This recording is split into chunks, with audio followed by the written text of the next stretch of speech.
Oh, bother. What's going on? You already know we're back with another episode of Gen V. After the response to the first one, I figured, hey, why not do a follow-up? So last time on Gen V, Golden Boy turned Mr. Krabs into a mukbang, and then he did the Majin Vegeta once he got up in the air, removing himself from the lobby. And now everybody's trying to figure out what they're gonna do and what the happened and why it happened and what they're gonna do next. So let's get into it. Episode 2 of Gen V. So Ashley, the CEO of Vought, which is the company that's in charge of all the superheroes and shit, is having a meeting with the dean whose name I forget, or having a meeting trying to figure out how they're gonna sweep this whole thing under the rug like Watergate on Nixon timing. But they both seem to know that the quote-unquote woods had something to do with this, which we briefly talked about in the last video. Check it out if you haven't. Meanwhile, back on campus, realizing all the she already been a part of, Marie decides to keep her head down and stick to her Sigma grind set. But I'm not even gonna lie, this is where I started to get confused, because I guess she's just not expelled now? Like, was Mr. Krabs the only one with that secret formula? It does kind of make sense in context later, but up to this point, there's really no indicator that tells us that she's just not expelled now, so I don't know. And there's this ranking system for the top heroes in the school,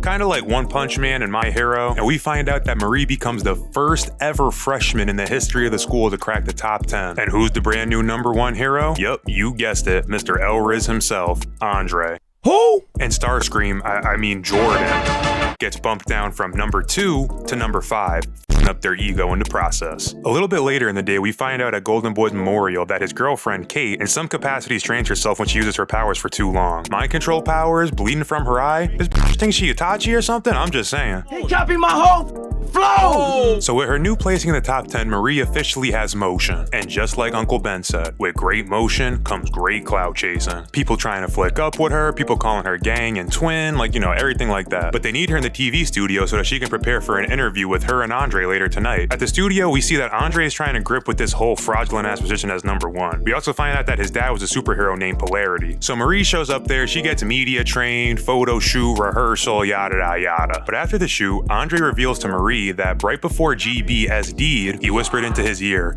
"Your dad has it." Now, when I first heard this, I said, hey, yo, pause. What do you mean by that? But not for real, that'll be important later. But the School of Crime Fighting gets a replacement for Mr. Krabs, the Dean Shetty, and she thanks Marie on her quote-unquote bravery in the quote-unquote fight against Golden Boy, which is part of the narrative that her and Vought are trying to paint so that they can save their own asses. But after class, Jordan starts pressing Marie because they're tired of all the false claiming that Marie's the one that fought Golden Boy. They basically plead to Marie, asking her if she can just tell the truth on her interview and stop the cap. But ever since Marie's been on this whole new timing, you already know what her answer is.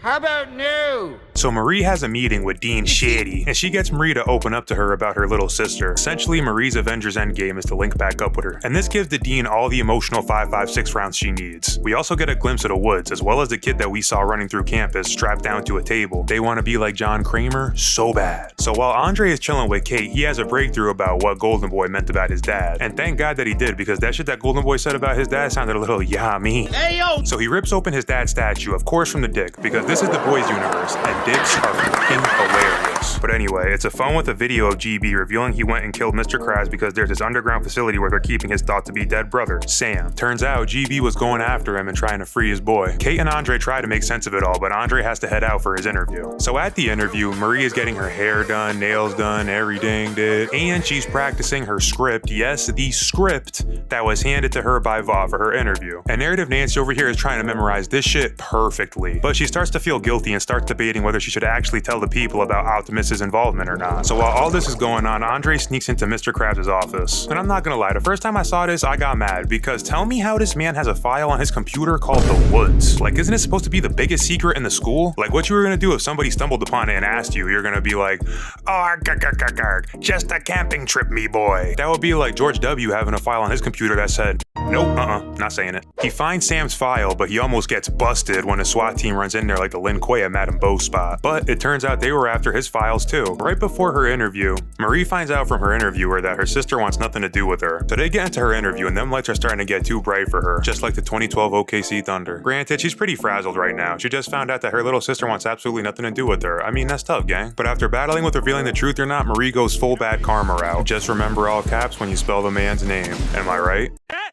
He said it. He said it. After the interview, though, Marie starts to regret her actions, and the shit she heard about her sister just don't sit right with her, so she confronts the dean, Dean Shetty, since she's the only person that Marie told about her sister, and she puts on a gaslighting masterclass. Call her a chemist, always trapped with that Bunsen burner. All she has to hit her with is the, oh, come here, it's okay, and give her a hug, and that's it. Like, bro, is revealing your deepest, darkest secret to a news team and then acting like they did nothing wrong not crazy? She makes it look easy, you could tell she's a pro. Buy her new course on Skillshare, take some notes, shit. And Andre's still on his solid snake timing, is trying to get out of the building. He's subdued by one of the soldiers, and it turns out that they work for Vought, and they're trying to scrub any evidence of the woods on campus. Kate pulls up and bails out Andre with her genjutsu, but just like the greats before her, it proved too much to bear, and she starts to do the juice world, bringing a close to episode 2. Overall, they slowed down the pace of this episode, given that the first one was all gas, no breaks. I just wish they wouldn't eat up screen time with like useless plot lines. Like Emma, I don't even know what the use of this character is. Like in the first episode, she had a scene, and then in this episode, she like makes a friend in drama class, but then this friend ends up betraying her, telling everybody that her secret is that she's got to throw up to get small. Mind you, these episodes are like 45 minutes long. This takes up like 10 minutes of the episode. I feel like this really should just be a 30-minute show. It was pretty cool we got a pretty early backdrop of how evil and manipulative the school is going to be, as well as the CEO of Vought. I know I said I hope they don't bring in too much stuff from the boys, but it looks like that they're already introducing characters from the show, so looks like anyone's fair game right now. Also, the show tries to be funny a lot, and it really just never is. It always comes down to dick and fart jokes. Like, it honestly feels like 12-year-olds wrote the show sometimes. And I really want to see what they're gonna do with Bad Karma Marie. Yeah, they made it seem like she was struggling with her conscience, and she was debating whether she was gonna do the right thing or not, but she got done like a beaker by Dean Shetty, and the dean is obviously gonna use that to her advantage. They also haven't really defined a true antagonist. I mean, I know the dean and Vought are evil, but that would be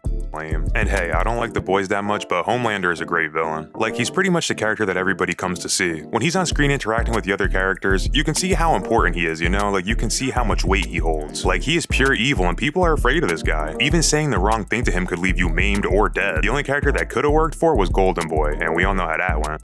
I just hope that all this is leading to something significant, you know? Like, maybe the whole world will be changed by the end of this show. Like, I hope it's not just, oh, this is also happening during the boys, and Vought is still doing evil stuff. Isn't that crazy? Like, nah, dude, pretty lame. Hopefully, most of my questions will be answered right now, because I'm actually about to catch up on the show. But if you want more videos about it, you gotta let me know something in them likes and them comments. And thank you to all the new viewers and subs we've been seeing lately. Can't get this done without you guys, so let's keep that train moving. And that's pretty much all I got for today, so thanks for watching, let's run this video up, and I'll catch you in the next one. Dookie TV, signing off.